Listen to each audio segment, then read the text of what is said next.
Welcome to the Authentically American podcast, featuring inspiring stories from great Americans who are making a difference. Your host is West Point grad, former Army Ranger, and founder of Authentically American, Dean Wegner. Welcome to the Authentically American podcast, featuring inspiring stories of great Americans who are making a difference. I'm your host, Dean Wegner, and I'm here today with my new friend and special guest, Scott Hamilton. Scott's story is truly inspirational. He is a 4-time consecutive U.S. and World Figure Skating champion, and he won an Olympic gold medal in 1984. Scott is also a man of deep Christian faith, focused on being a great husband, father, and committed to making a difference in the lives of others. Scott, truly an honor to have you this morning, and thank you for joining us. It's fun to get on, I'm the new kid on the block, Authentically American, so we love your products. My Cares Foundation uses and sells them, so yes. It's just a pleasure to be here with you and just have a great conversation. Well, what I'd love to do, Scott, is allow our audience to get to know you on a more personal level. So go back very early on to your upbringing and how'd you get started in figure skating? Well, I am 60 years old, so this could be a long podcast. No, I was, sort of an unintended child by a unwed mother who probably had other options. So I consider the first miracle that I was ever born to be, kind of like, thank you, Lord, for seeing that through. And then it was just, being adopted at 6 weeks of age. Childhood illness kind of kept me in hospitals for 4 years. And then just to give my parents a morning off, they sent me to the rink just because there was a brand new facility at Bowling Green State University. And my health started to improve once I started skating more often. So skating became kind of the miracle cure that nobody ever intended it to be. And so those 4 years in hospitals where I never got a diagnosis became a skating career where I just got better. And then I lost a lot and lost and failed tests. And I wasn't very good, but my health was getting better. And then I just sort of figured it out after I lost my mother to cancer. I knew that there was something more to this that I wasn't doing properly, and had a good run. Then I got cancer after I turned professional. I was in my 13th year of being pro. I was diagnosed with cancer about the 20th anniversary of losing my mother, and that was a profound episode of my life. It really woke me up to wanting to live my life more authentically and genuinely to, what I was supposed to be doing. I didn't know that basically cancer was going to be just that fork in the road that I had to take. That, it was basically God telling me, "Okay, all right, I've had it. We've had enough of you doing it your way. Now let's let me reroute you and wake you up." And so the cancer was probably the greatest thing that's ever happened. Wow. And it set me on a new path, and to where I was able to get married, start a family, and create new opportunities of giving back. And it's just been a miraculous journey, And then the health problems of 2004, 2010, 2016 of a recurring brain tumor, which I found out I was born with, and that was the cause of my childhood illness that went undetected because they didn't have the technology back then to find it. So, it's all been kind of a really kind of wild ride, miraculous journey. And now my life is about serving my family and my community. Yeah. You gave us 60 years. That's it. I can be concise, rarely, but you asked for the overview, and then we can do a deeper dive in anything you want to. Yeah. So did you start out figure skating, or was it just skating in general, hockey? Where'd you get the skating? No, it was just learn to skate. And then, the learn to skate coaches were all figure skating coaches. Okay. I didn't play hockey until probably year 2 or 3 of my skating life because I was just being mercilessly teased about being a figure skater. And so I played hockey. I did well. I joke, I played for 3 seasons. I figure skated and played hockey. I didn't just switch over. I did both because I was really better at figure skating. I joke that I played hockey for 2 neck braces, and then it was time for me to like move on. And so, I started playing hockey, I guess, when I was 10. Stopped when I was 12, and then it was just all figure skating. It was just all in. And by then, I'd stopped the teasing because I played hockey and I did better than a lot of the people teasing me, So, and then the figure skating thing just took on a life of its own. Well, Scott, I was a hockey player growing up and still play today, and you had 2 neck braces. I've got 2 new front teeth. Yeah. Well, that's the thing with hockey is, like I part my hair in the middle, you part your teeth in the middle. That's right. It's like you got to have a good dental plan to play hockey. So what point was it early on when you said, I'm actually pretty good at this and I've got a future? When you're a boy, you get more success even when you're bad because there are less boys figure skating than there are girls. If you're a girl and you medal in a competition, that means you're really good. Yeah. If you're a boy and you don't medal in a competition, you probably need to start working harder or doing something else. Yeah. So just not as many? There's not as many, and so... for me, I do well locally, regionally, sectionally, spotty, top 3, whatever. Nationally, epic fail. I get to the nationals. My first year on the novice men's level, the categories are the little guys are juvenile, then intermediate, then novice, then junior, then senior. Yeah. Those are the 5 categories. So as a novice competitor, my first year I didn't get to the nationals. I was 4th. At the sectionals, which is the qualifier. And then the next year I made it, and I came in dead last because I fell 5 times in my long program. So epic, like disaster. You don't even fall that many times in practice. How do you fall that many times in front of 17,500 people?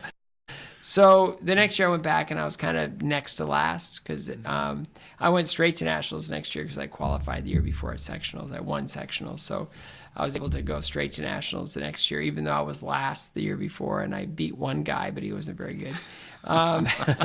And then I went up to the juniors thinking that the worst thing that could happen is I could come in last. Well, I'm used to that, so I'll just go up to juniors and come in last. Who cares? Started showing some signs of improvement, beat 2 guys. So I came in 7th out of 9. And then my mother was diagnosed with cancer, and then the next year, she just basically said, we're broke. You have 1 year left in skating. You'll graduate from high school this year, and then we'll just do something else. College would be good. My parents were both professors at the University of Bowling Green, so I would get in for free. I could be given free tuition. She said, "We can afford that, but we can't afford we can't afford skating after this year." And so it's expensive. Okay.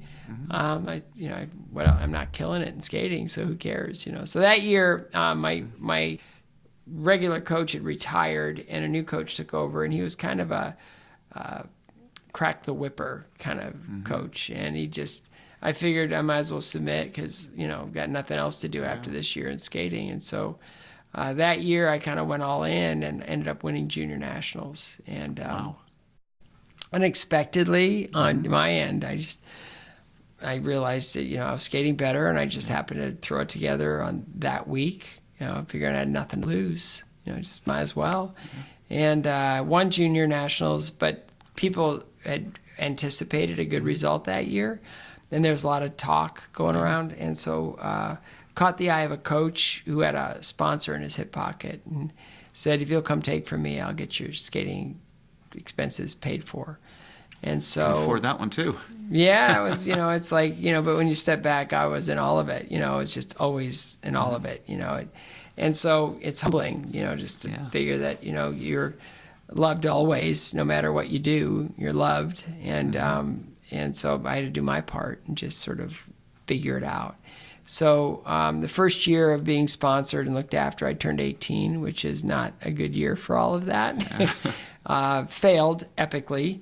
And that was the last time my mother ever saw me skate in competition. So that haunts me, and it makes me want to do better in pretty much everything I do. So, so I just got to work from that 9th place finish at nationals. 9s are really, kind of like the recurring, pain point in my life. 9th again.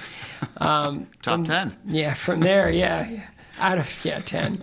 Out of that, I just sort of looked at life and looked at my identity differently. It was an awakening, and another one of those painful awakenings. And I just decided that I wasn't going to be denied anymore. I wasn't going to deny myself, and I was just going to do whatever it took to be the skater and the person that she thought I could be. Wow. Now, I still made a mountain of mistakes, but the skating part of it was like I just put my head down and got to work. Conviction. So from that 9th place finish where she saw me epically fail, next year I was 3rd, made the world team, and came in 11th at the World Championships. Wow. And then 2 years later I was on the Olympic team where I came in 5th at the World Championships. And then after that, the top 3 guys all retired from competing, and so all I had to do was wake up, and I was ranked 2nd in the world, which was kind of an odd deal. Right. And then I figured, what do I have to do in order to win? Because I'm this close, and it's right there. I can see it. What do I have to do to win? And it was, figures. Compulsory figures. I hated them because they were boring and they were tedious and they were awful and it was just like torture to me. And then I realized that I was just hurting myself by not falling in love with the whole job. I just wanted to do the parts of the job that I liked. Right. So I can relate to people in that way, because we all have jobs. There's certain things of our job that we hate doing, and we tend not to be as good at those parts of the job as we should be. But once I realized that I had to be good at the whole job and not just the parts that I liked, then I started figuring out ways of winning more consistently. Yeah. And so for the next 4 years, except for the first international competition where I showed up kind of freaked out and not quite gelled yet, a month later I was at another international competition in Canada. And from that competition on, I never lost another competition. Wow. So 4 years, I went 3.5 years without losing, which is, and I don't say that for any other reason than I got lucky a lot. Some guys that should have beat me had sort of unfortunate falls at the end of programs, which left the door open for me to kind of get lucky. And then I realized after my second world championship that first world championship, I thought, either the sports is at its lowest place in history if I'm its world champion, or I got to get to work and be more worthy of the title.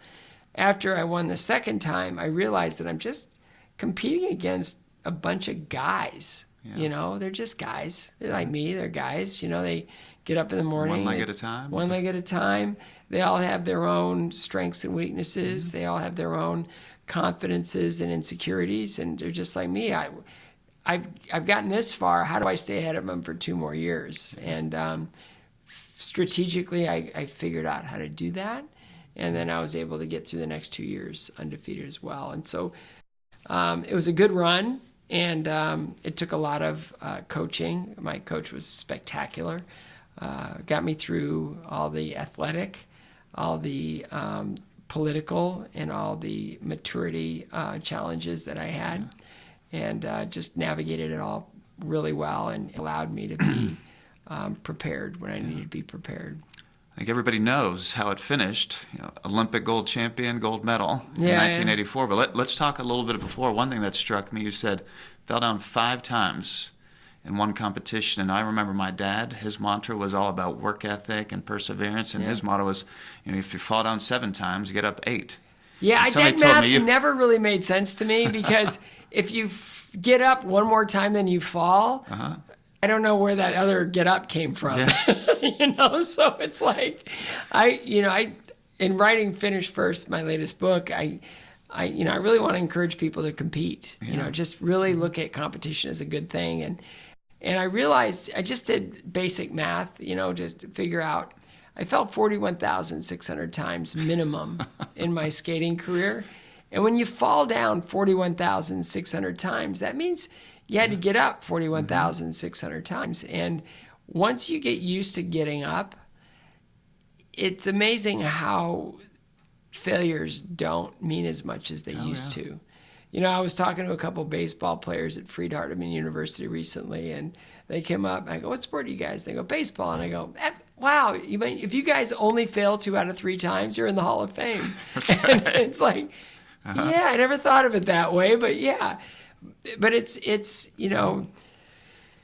we're human beings, we fail all the time. And it's easy to hang on to those failures as toxic, disfiguring, scarring episodes that just prevent us from moving forward. And I really had to, look at failure differently, because I would carry all those things around with me as well. And they make you kind of not move forward in confidence. And I had to re-identify and repurpose failure in order to really be able to, kind of succeed. And I was able to do that. And then that's part of the finish first, philosophy. And, how do you fail and get past the failures? And it's like, well, it's easy if you look at failure as information. It's like if I epically fail at this podcast, I can learn from that. And I can know next time I go out, I'll go, okay, I got to not say this and maybe say a little more of that, So it's always a work in progress. It's not just the failure means you end something and that's it. It's like, well, no, only if you quit. But quitting is an option. So you just sort of go, okay, what did I learn? And then move forward. Failure is information, purely feedback, nothing more. And an example of that was when my son started playing hockey. He's a hockey fanatic. And he started in the youth league, and he got out there, and he figure skated for a while, and he was really funny. He was a showman, and he got out there and he got the crowd going. It was really fun to see him do that. But when he started playing hockey, he was like totally fish out of water. How do I do this? And they got destroyed the first couple games, and he was not ready to be playing anywhere near that level. And he got in the car and he was really upset and almost crying, and he just said, I hate this. I hate losing like this. And it's like, well, let's break it down. And I go, what happened out there today? And he goes, well, every time I had the puck, they'd skate past me and they'd take it away. And I go, so what does that tell you? And he goes, I got to skate faster. And I go, right, you skate faster. What else? Well, they kept taking the puck away from me. I go, what does that tell you? And he goes, I got to work on my stick handling. And then once he said that, he got this little twinkle in his eye, and he goes, and I want to get my shot up in that corner of the net. I want to be strong enough to shoot the puck up in the corner of the net where the goalie they can't get it. And I go, that's amazing. This is really powerful. I go, so Max, what would you have learned today if you won? And he just looked at me like, is that a trick question? What do you mean? I go, what would you have learned if you won today? And he looked at me and goes, nothing? I go, exactly. I go, this isn't a destination where you are right now. It's part of the journey. So as part of the journey, let's grow and learn and get better. And, if you want to be in the NHL, if that's your dream, let's make smaller dreams first. Let's do accomplishable goals, a lot of them, and then you'll really keep progressing. I go, but are you ready for that now? He goes, no. I go, there you go. So are you still upset about winning, or are you motivated? I mean, are you still upset about losing, or are you motivated? And he said, let's go get on public session. Let's skate. And I go, there you go. That's practice. That's hard work. That's it. So you fall down, you get up, and you figure out, that hurt. Let's not do that again. Let's figure out a way to not fall down on that, whatever move that is or whatever that situation is, and move past it and get better and stronger. And so I was afforded the opportunity to repurpose failure and to learn from it and grow from it. Let's talk about that shortly, but real quick on pursuing a dream, because I think you obviously have a lot of God-given talent. And I think anyone that's winning a gold medal... I give him all the glory. I don't even know how to tie my shoes. Like, he helped me figure that one out, But it's, everyone, they've estimated that 100 billion people have been born to this planet, historically. And each one of them is unique. Oh, yeah. Every single person's unique. So we all have to find our giftings. We all have to figure out what we do naturally, what we do. It's like, if I wanted to be in the NBA, guess what? Not going to happen. So, we take stock, right? Yeah. Physically and mentally, emotionally, spiritually. where can I leverage all those identities toward a goal or towards a set of goals? And it's amazing, just in that process, what you can figure out. And there was a little girl, when I did the Olympics in Korea this year for NBC, I got to be really good friends with a venue manager, and one of his staff was just really suffering because, and he said, he's from South Korea, he said, our culture is being forced into obedience more than, being able to create a culture. Like in America, you can be anything you want, you can do anything you want.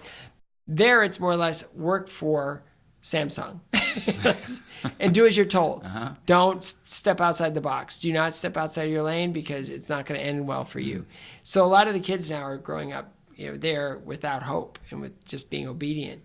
And I gave my finished first talk to this staff, and it was, we talked for about an hour, and this girl came up to me at the end, and it was exactly what Josh told me it would happen. And she said, I don't understand what you mean about purpose. Wow. Like, what is that? And I go, well, you have a set of skills where you can leverage those to reveal your purpose. Then once you know you can start really working towards being really great at it. And she goes, and I could just see that she's been told this 1,000 times. She said, and so I go, well, let's break it down. I go, what do you like to do? What brings you joy? And she said, I like to read. And I go, well, what last two books? What were the last two books you read? And she goes, I read Wuthering Heights and Jane Eyre. And I go, you like the classics. Yeah. And she just stood up. She goes, I do. And I just paused for a second. I go, maybe you're an author. And her eyes just, that pop of recognition, it was that, I could just tell that I just took her breath away for a second, and it was really powerful for me because it was like, I don't know where that came from. It just came out. And she didn't know how to respond. She's just like, whoa. I go, try that. Yeah.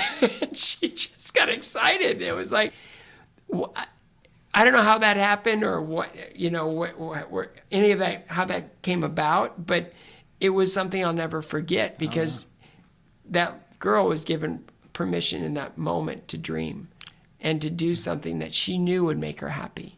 And how old was she? Probably either senior in high school or freshman in college age. It'd be fun whether it's a year from now, 5 years from now, world-renowned author. Yeah, I'll go to her book signing. Yeah, but I mean, who knows? If it's short stories or if it's becoming a teacher of literature, or I mean, it's in that skill set that you can do a million different things. But it's like write children's books, write The Next Atlas Shrugged, write books based on your interests, whatever they are, and it's amazing, if we, just sit down and take stock of what we enjoy and what comes easy to us, how our purpose is revealed and how we can be successful at it. I love the way you put it because I think there's the dream, the purpose that's going to drive you and have that sense of purpose that's not there. And then there's stock of inventory. You gave the NBA analogy. Yeah. But I think the third one, is about the work that it takes. And I think a lot of times people don't realize, how much work, commitment, dedication goes in. I don't like work, commitment, dedication. Those are all kind of like, ew, who'd do that? Work, commitment, dedication. I like saying, really honestly, everything is just commitment and repetition. It's commitment and repetition. The more you commit to something and you repeat those things, you realize that, okay, that's easy for me now. I'll just up the game and I'll do that. And then that becomes easy. And then you do that and that becomes easy. And pretty soon you're a light year past where your beginning stages were. And now you have a skill set that's beyond anything you could have anticipated. And it was just through commitment and repetition. Yeah. Like this whole idea of hard work, sacrifice, discipline. For people, I use this example a lot in my finished first talk is there's a guy, I show a picture of a storage area. He keeps his drums in a storage area. He wants to be a musician in Nashville, the most competitive music market probably in the world. And he makes an appointment from 6 p.m. to 10 p.m. every night where he sits in this storage area and he bangs on his drums. 4 hours a day, 5 days a week. And then on the weekends, he gives himself a little bit of break from work and just enjoy his friendships. He's not just eliminating everything and just going for this thing myopically and that nothing else exists. He's making an appointment for himself to be successful.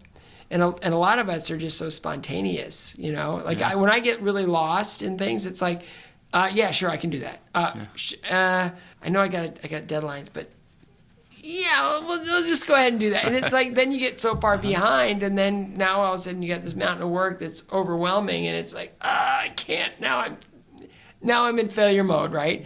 So I just tell people, make an appointment for yourself. That nothing else exists except for that time. And you'll be shocked through just that appointment, through that dedication. And dedication is a positive word. That commitment and the repetition of the steps that you need to be successful, things just come. Yeah. And I should have clarified because I think to the outside view, that work, that dedication may seem like daunting, but we've talked. Both of our boys play hockey, so my 14-year-old son has a dream to play in the NHL, and my wife Kelly and I talk about dream makers. We want to do everything we can to make his dream come true. And similar to the talk with your son, we had talks about what it's going to take. And he will play 6 games in one weekend, Scott, and when he comes back home, the first thing he does, he's down in our basement shooting pucks. Yeah. And it's not work for him. I just ordered a shooting pad because my son's going through sticks and tape like you wouldn't believe. So I got a really slick shooting pad where he can shoot into a net all day long if he wants, and he won't ruin his sticks. So that's it. I mean, it's amazing as kids we'll do things 1,000 times. Well, just because it's fun. We just do things at the times, whether it be shooting a puck or throwing a baseball or, running around and just do whatever we like to do. We just do it because we just like to do it. And instinctually, we just like something, we'll do it 1,000 times. If we like to eat something, we'll eat it 1,000 times. Right. It's just, but your son, like my youngest, he's all hockey. He wants to watch the Preds every game. He wants to do all these. And my oldest biological son has got a soccer ball on his foot 24/7.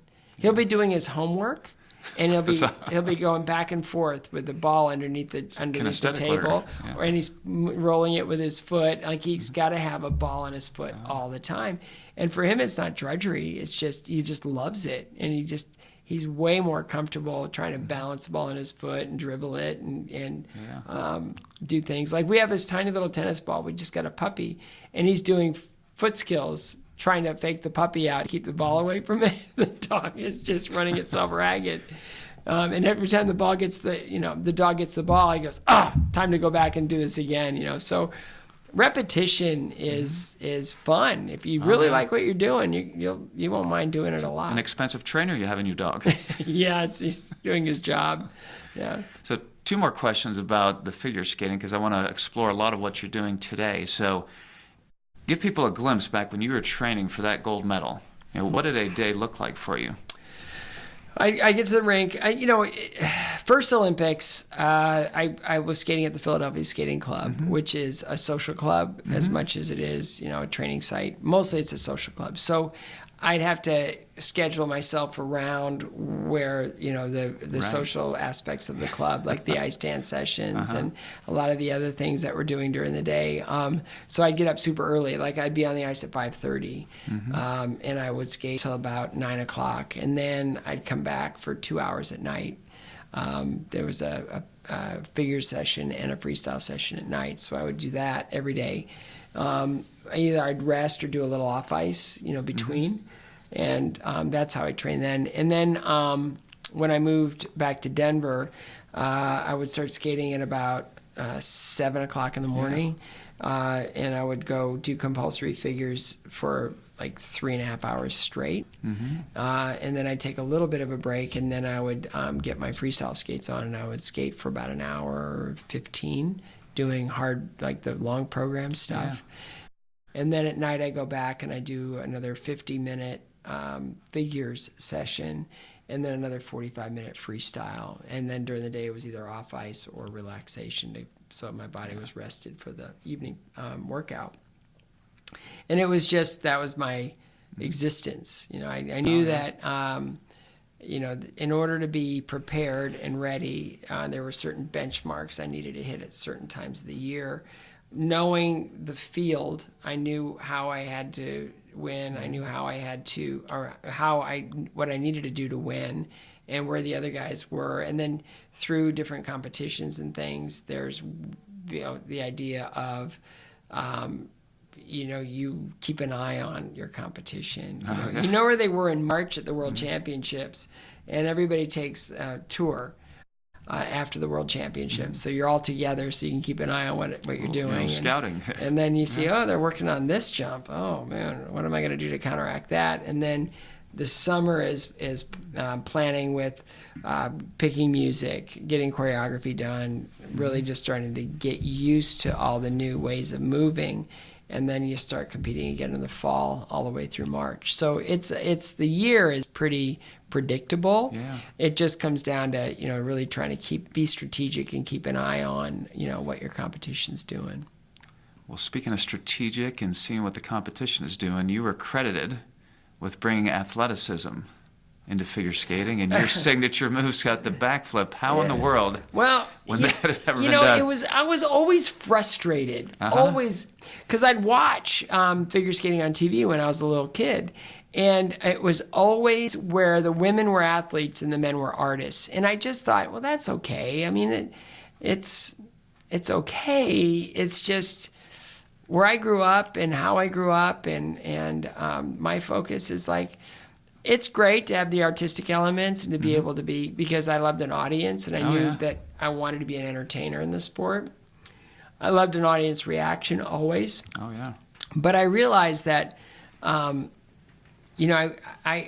really didn't want to be looked upon as an artist purely when I skated. And so I really went after the athleticism. I wanted it to be, I upped the game. I was doing triple Lutz consistently before most other people were. And that now a triple Lutz is like a throwaway jump, but back then it was like I had it before the other guys. Right. And so I was able to kind of gain credibility in a way that is like I'm turning heads, right? Yeah. So it was just, athleticism. How many jumps can I do in a program? How do I spread them out so that the program is balanced and done? Because it's hard to do the difficult jumps at the end of a program because your legs are kind of shot. They're not as quick as they were at the beginning of the program. And so building my programs athletically, but also making them interesting, not so much, high art, but interesting, where I showed different textures of choreography, all while combining the athletic elements to it. And, I would get positive things. Dick Button was the commentator of the day, and he would say, I really like how he's spreading out all the elements and not just front-loading programs, but spreading them out evenly throughout the program shows, great athleticism and difficulty. And then when I went toward my last 2 years of world and Olympic competition, I changed out I took a speed skating suit, which is really athletic. Oh, yeah. And I just made a figure skating suit. So it wasn't so much a costume as it really was performance attire. And that, I realized that, I was in a conversation with Sports Illustrated. I go, why do you guys label us all artists? And he goes, well, look what you're wearing. And I was like, oh, okay, I got it. So fits the picture. Yeah, my coach and I talked about how do I, in 25 years, look back on my competitive career and not cringe. Because, we all look back on what we wore in high school and the hairstyles and all that stuff. And we kind of go, okay, that was the time. How do I create something that's so athletic, unique, and timeless that I'm never going to be embarrassed looking back on it? And it was Don that reached out to Descent, who makes speed skating and skiing wear. And we met with them on an international competition in Japan. And met with them. They took my sizes. They made my first few practice outfits, and then my first 2 competitive outfits for the '83 World Championships. And it was like, what's he doing? Those are those are so uninteresting. But what was really cool about them was the fabric was like stretched in every direction you could possibly imagine, and it was weightless. So there was no didn't have to carry anything around that I didn't need. Yeah. There was unlimited flexibility. There wasn't anything restricting movement. It was just like, you guys, you want to carry around all that junk? Go ahead. I'm lean and mean, and I'm carrying nothing. And it's funny. I still see those outfits are in my one of my Olympic long program outfit. It's for whatever reason, it's in my closet. And I was just redoing some things the other day, and I picked it up, and it's like, man, I remember how these things weigh nothing. And just the ease and the freedom I had from all that. And I felt like, whatever, I don't care what you guys think of me, this is smart. It breathes, it moves, and it weighs nothing. I got this. And I look back on those pictures now, and it's like the strategy worked. I'm not embarrassed looking back on that stuff because it's kind of timeless. Fantastic. The hair, that's another thing, but that's okay. That's not so timeless. No, it's a mullet. Yeah. Got it. So let's shift gears. So obviously known for the figure skating, gold medals, all you accomplished there. It's unbelievable to go 4 years without being defeated. But today, I think, Scott, you're known more for giving back and wanting to make a difference. So when did that switch happen in you, or was there a gradual over time? Well, I didn't really answer in the last question, but the backflip came out of me turning pro and wanting to separate my professional career from my amateur career, because backflips are illegal in amateur competition. So I knew that I wanted to have longevity. I knew that was key to everything, was longevity. And I knew that I wanted to have a career, and I was willing to do anything and everything to build that. So I did. I if there wasn't enough crew people, I'd unload the trucks. If there was, whatever press needed, I'd do it. If there was somebody I need meet and greet, I'd do that. If there were, I'd skate at the top of my game. If I was hurt, I didn't care. I'd skate anyway. There was all that stuff that came with building an audience. I had 3 heroes when I started my pro career because I was a huge music fan. Yeah. And I just told this to Scott Moyer, who's the Olympic ice dance champion. They won 3 Olympic golds and 1 silver. They're greatest of all time. Yeah. He's trying to build a tour, and he wanted to sit and ask me how to do it. And, we were talking. I go, here are my heroes going into my professional life. Bruce Springsteen, because he took a long time to build his audience, and he built them dedicated. He built them loyal. The second one was Neil Diamond, because every time you see Neil Diamond live, he's sharing the joy for his craft with his audience, and it's just contagious, and that's how you tour for 50 years. Yeah. The third one was Robert Plant, the lead singer of Led Zeppelin, because when he started his solo career, he didn't, he was bringing his audience along with him, but he was taking all kinds of artistic risks, and he was on an artistic adventure to kind of create something that was joyful for him, but also was it kept his audience interested. So those were my 3 role models growing up. And so I got all the way through my professional career, started a family. When I lost my mother to cancer, I started becoming a fundraiser. Back in the day, we do skating exhibitions to raise money for research. And then when I survived cancer, I became less a fundraiser, probably, as much an activist as a fundraiser, because I realized what was missing in the cancer community. And then, so we built the CARES platform to serve patients and to make sure that they had everything they needed to best endure their adventure.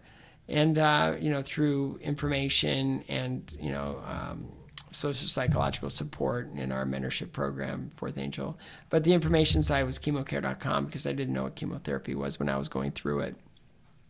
So there was all kinds of things that needed to be created so patients wouldn't have to fly blind while they were doing what they were doing. And now, knowing that the promise of future of cancer treatment options is all unleashing our own immune system to train our immune system, our T cells, how to fight cancer. Our bodies created the cancer. It's not naive to say that our bodies should be the one to destroy the cancer. I mean, just logical. Yeah. So we need to fund immunotherapy research. So for me to get back, I lost my mom to cancer. I survived. So that's a part of my identity that I'll never be able to discard. right? It's got to, I've got to build pathways of, using whatever talents and whatever resource or whatever relationships I have to be able to raise money to fund research and the right research. Yeah. And then the other part of it is, skating gave me everything I have. And so to give back by creating a unique business model that teaches kids how to skate, no matter what their ambitions are, whether it's hockey, figure skating, whatever it is, recreational skating. We just want to give people a safe, fun environment for them to come out and just, check that off their bucket list. I know how to skate, and it's great, and I love it, and it's fun. I do it all the time. It's really great to be able to give back on those. So those are my 80% of my time is spent doing my Cares Foundation and the Skating Academy with the Nashville Predators, and both of those I do as a volunteer. I'll never take a penny out of them because I know that financial resource is important, and I've got enough, I hope, so where I can go off and I can do my books and my speaking and other things to be able to keep the home fires burning. But again, 80% of my time is just to serve the community as best as I possibly can. So I just think back, tying figure skating to what I've heard your life's goal is right now. Back then at an early age, if you'd have said, my goal is to win an Olympic gold medal. Yeah, I would. People would have said, what, are you crazy? No, my mom would say, we're going to the Olympics. And it's like, tap the brakes, Mom. There's nothing about my skating life right now that would even hint at an Olympic run. But things just, come out of other things. It's like you don't go from A to Z. You go from A to B to C to D. And a lot of people, it's, I heard Simon Sinek say, it's like, millennials right now are at a disadvantage. It's not their fault. Yeah. They see the peak of the mountain and you go, that's where I'm going to go.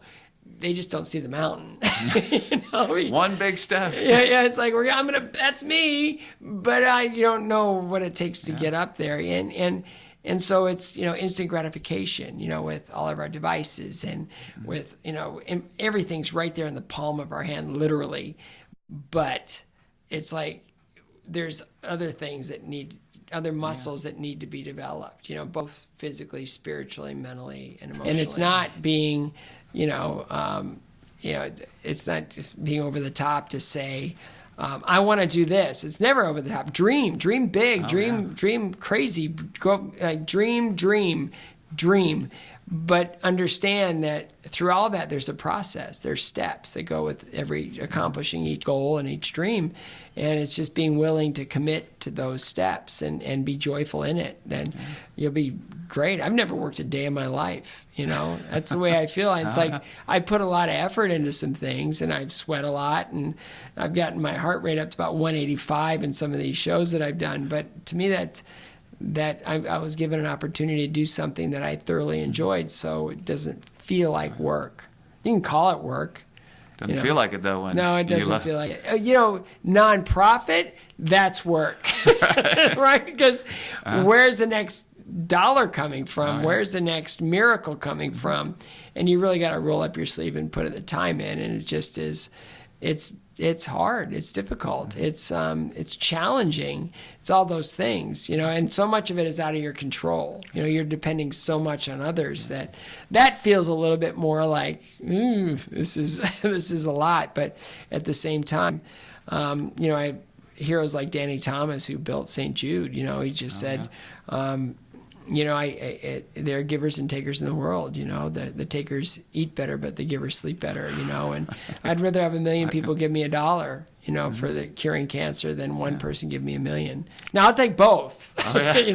But it's how do you get the work done? How do you build a critical mass? How do you keep an organization going when it purely depends on philanthropy? And that's hard. Yeah. Let me ask 2 questions related to that, because speaking of dreaming big, I've heard you say now that your life's mission is to find a cure to cancer. Yeah. So how close or how far away have? There's so much out there that gives you hope that it's right. It's closer than we think. They map the genome. They understand the human body and how it works and its building blocks and how they affect your health. They understand, just the minute differences between this person and that person. They understand if this gene is turned off that you're more prone to this type of illness. We know just from, how badly we've trashed our environment that a lot of those things are coming now. It's like the fact that they sued Monsanto for lymphoma and won the case is like, holy cow, we are causing this. As a society, we need to be aware of, where we're at risk and where we're not, and then how best to treat it. So when I look at CAR T therapy for lymphoma now, CAR T is they take your T cells out, they train them, they program them. They basically, I think you need a donor. You need a donor that is a match. It's almost like a bone marrow transplant, but you need a donor that's a really close match so they can take those T cells and now teach them to recognize a certain element of that cell type. And when it does, it's so game over. You can see it on a scan.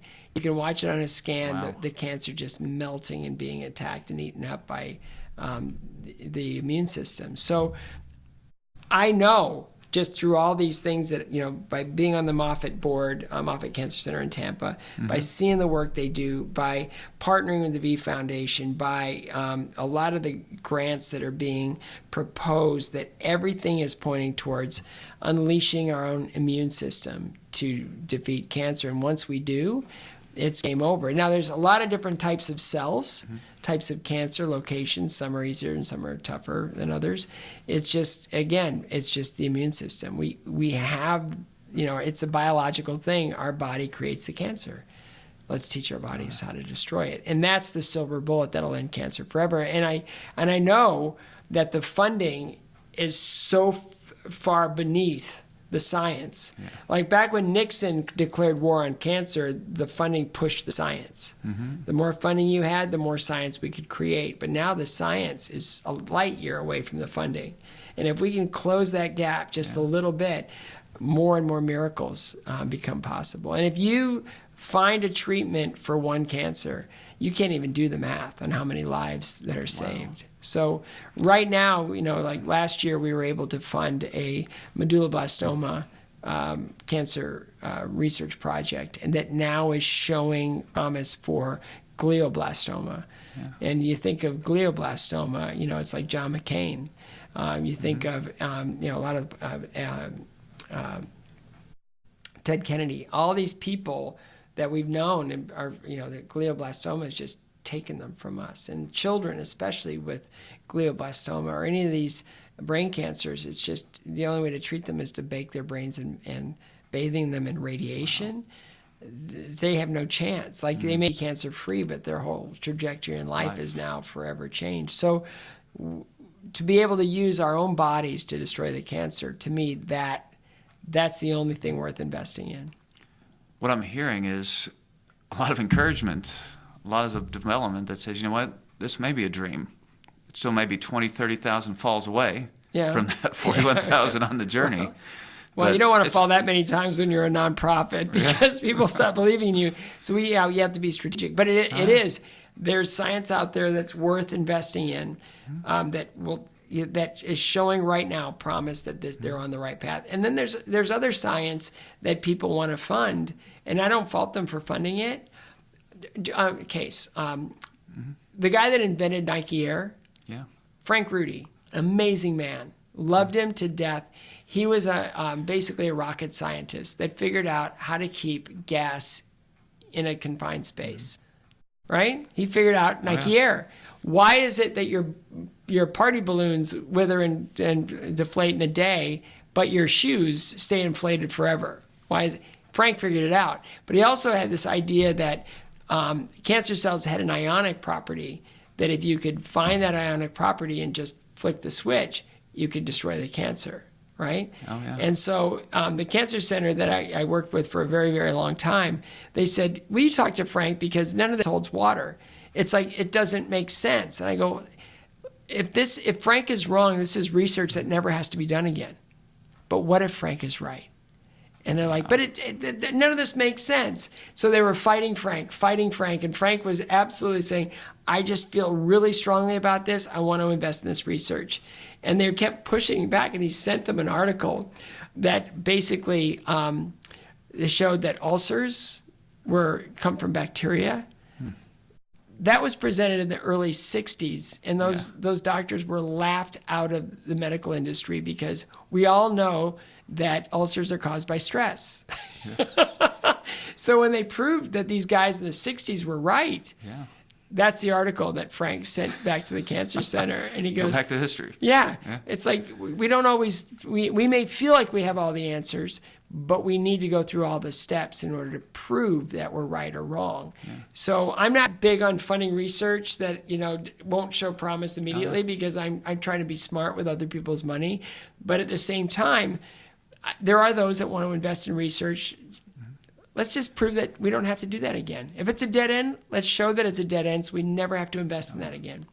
What I'm hearing is you said science is here, funding is here, so that's the gap. So those that want to support your mission, Scott, to find a cure for cancer, tell everybody how they can do that. scottcares.org. And it's real easy to remember, scottcares.org, /donate. Even if you just go on scottcares.org, you'll see a donate button right there, bam, right in front. So again, we're a small organization that's partnering with big organizations. We're a small organization that's really very careful with the money that's invested in us. And we're just trying to make a difference in our world and grow our foundation to be able to look after people and look after cancers in a way that's unique. So many cancer foundations are disease specific. Susan G. Komen is breast cancer. You've got Livestrong with testicular cancer. Right. CapCure is prostate cancer. We're not so much about where the cancer is. We're mostly, our whole identity is about how it's treated. And we're all about treat the cancer, spare the patient harm. The status quo right now, to me, is massively unacceptable. You've got radiation, which, it'll release its energy on the cancer and get rid of it. But it's also creating a lot of collateral damage because as the radiation comes into the body, it'll hit the cancer, but it'll continue on into the body until it runs out of energy, which creates collateral damage. You look at chemotherapy, it's basically poison. We figured out something that's going to kill these cancer cells. And yes, it'll kill a lot of healthy cells as well. And you may have a shorter lifespan, and you may have issues later on due to the damage that's been done. But at least you're going to be cancer-free. I'm here 21 years later because of chemotherapy, and I can't wait to get rid of it. So we're all about treat the cancer, spare the patient harm. And it's also about elevating through awareness of proton therapy, which is a very precise form of radiation where it's not a pass-through radiation like an X-ray beam or a photon beam. It is a hydrogen proton that's separated from the molecule, right? Spun at 2/3 the speed of light, and it stops directly where they want it to stop. So when it releases its energy, there's a little bit of a peripheral energy, but it's not like a pass-through. For a woman with left breast cancer, right? Yeah, you'll be cancer-free, but there's a chance that you'll develop heart disease because the pass-through radiation now has touched an artery in your heart. To me, that's unacceptable when other science exists. And a lot of people don't know about proton therapy because there's 1,400 plus traditional radiation places in the country, and there's 32 proton therapy places in the country. Just so numbers. And then insurance is scared of it because it's been historically expensive to build these centers. But now I remember trying to save $1,000 for a VCR in the 80s. And then about 10 years later, you could buy them for $10, So it just comes down to if you don't build it, you can't advance. And if you don't support the building of advancing technologies, then you're going to be stuck in the status quo. And to me, it's like circle slash. Status quo is unacceptable. We need to move past this. We're better. We've got supercomputers now. We're able to map the genome. We're able to figure things out that we never could figure out before. Let's take advantage of the technology that we've created, and let's save more lives. And quality of lives. And Scott, I will just reinforce having now getting to know you better and partnering with Scott Cares. It's a phenomenal, amazing organization, and I want to encourage our audience, visit scottcares.org, please. read even more, and like you said, whether it's $1 or $1 million, click on that donate button because it's an opportunity to make a difference. You know, it's so funny. I was sitting with a friend of mine, and he was talking about somebody handed him $1, and said, "This is for Rocketown," I think it was. Yeah. And he goes, $1. He goes, I was really touched. I go, a drop in the bucket is still more than was in that bucket before, Yeah. and whatever that is, we all have to participate. And I think back on the New Testament, where this lady came up and she gave everything she had. Mm-hmm. And, Jesus said, "Surely I tell you that the woman at the well. Her gift is greater than all of yours, because that's all she had." And I think about that, and Carrie Morgan, who's my executive director, and Nancy Whitman and Nadia Kogler, that's basically our main staff.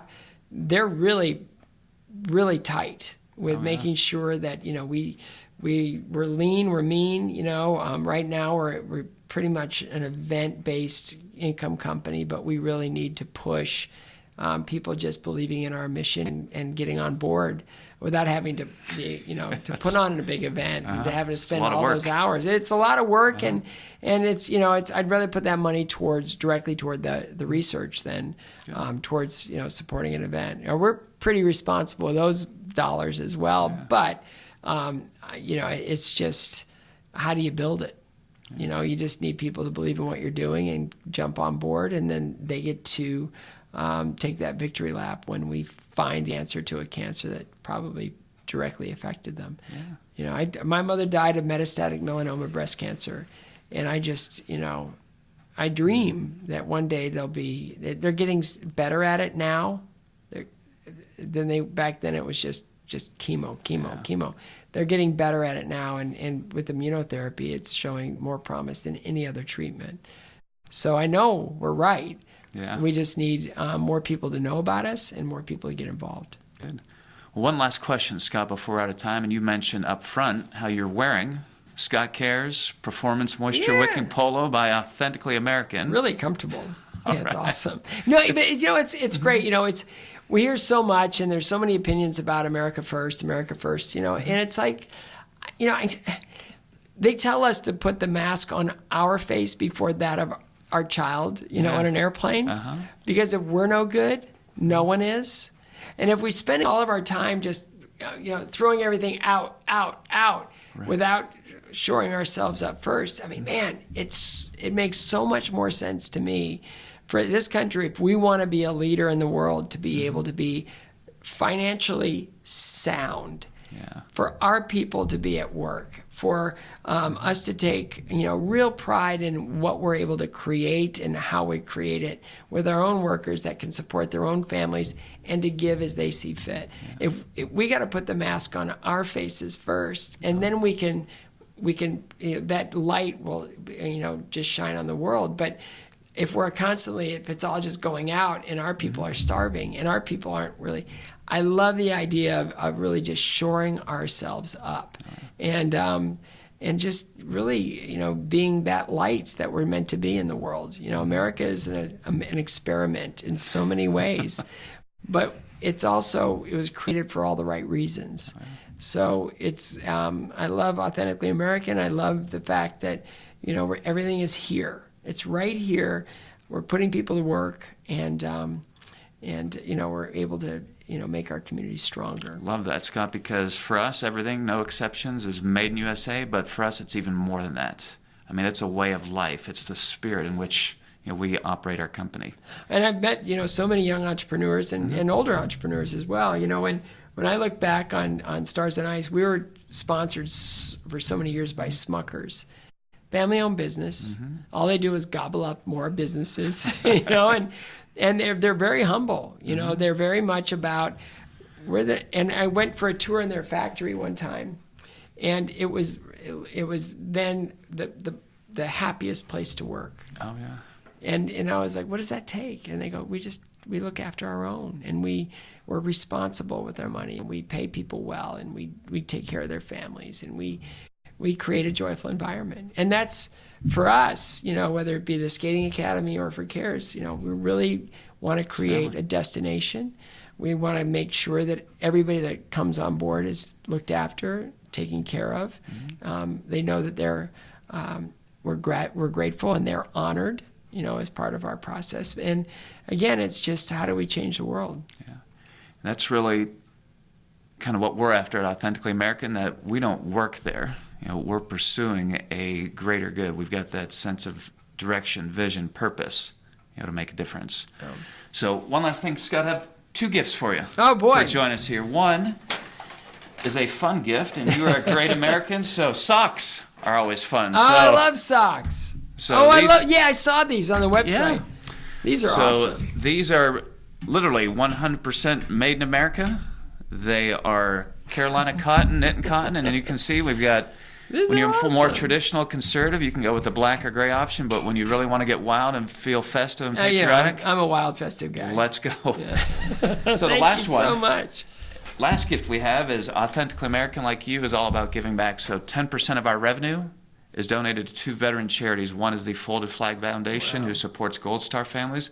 The other one is Reboot Alliance, who supports not only veterans but first responders with a faith-based PTSD program. So what we're going to do is we're going to make a donation on your behalf to both of those organizations. Thank you so much. Wow. It's I'm one of those guys that thanks, every time I walk by a policeman or a fireman or anyone in the armed services, I just thank them, because, we can just sort of, kind of walk along through life and just ignore everything going on around us, or we can, show our gratitude for the freedoms that we hold, for the fact that this really crazy social experiment that is America has become, one of the most dynamic countries ever in the history of the world. And it started, basically as a place to freely practice your faith. Absolutely. And, we can't ever take our eye off that. America was founded to freely practice our faith. And, it's not about denying faith, it's about really trying to understand what that is in our world and in our lives and in our families and our communities. And I see a lot of people that have given up on it. And it's sad, because to know that we're loved unconditionally, forever. The definition for eternity. The definition of the gospel, as I've been told, is you are loved, deal with it. For a matter of fact, that's the way it is. That's whether what you like you're it or not. Deal with it. And I think so many people just give up, and we can't give up. We have to pursue each other. We have to pursue the Lord, and we've got to just put love first, put light first, and just chase out the darkness. And I really commend you for what you're doing, and especially for our service. We're just getting started, Scott, and it's an honor. I love that. Partner. We're just getting started. Here it comes. Well, Scott, again, thank you very much. Thank you. All right. It was awesome. I love the socks. All right.